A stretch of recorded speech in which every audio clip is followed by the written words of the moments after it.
जुम्मे को जो है इंशाल्लाह 9 तारीख को सिंध जा रहे हैं और जब से सोहेल आफरीदी साहब इसको लीड कर रहे हैं तो लाहौर में भी आपने हालात देख लिए कि पंजाब हुकूमत किस तरह बौखलाहट का शिकार थी। मुलाकात की बात है तो वो आपके सामने है कि अभी तक हुकूमत की हर डरमी जारी है, ना वो कोर्ट्स को मान रहे हैं, ना कहीं कानून को, ना आइन को। जेल का सुपरडेंट इतना ताकतवर है कि वो ना इस्लामाबाद के हाई कोर्ट को मान रहा है, ना किसी कानून को अपने मलूज़ खातिर लेके आ रहे हैं।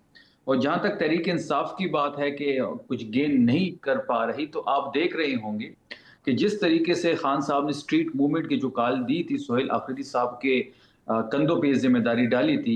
और जब से सोहेल आफरीदी साहब इसको लीड कर रहे हैं तो लाहौर में भी आपने हालात देख लिए कि पंजाब हुकूमत किस तरह बौखलाहट का शिकार थी। खैबर पख्तूनख्वा बिल्कुल तैयार है हुँ। और हम जुम्मे को जो है इंशाल्लाह 9 तारीख को सिंध जा रहे हैं और वहाँ पे भी हम स्ट्रीट मूवमेंट को भी लीड करेंगे, वहाँ पे असीरान से भी मिलेंगे, तंज़ीमी अहदेदारों से मुलाकात होगी, बार से भी खिताब करेंगे, प्रेस क्लब से मीट द प्रेस भी होगा।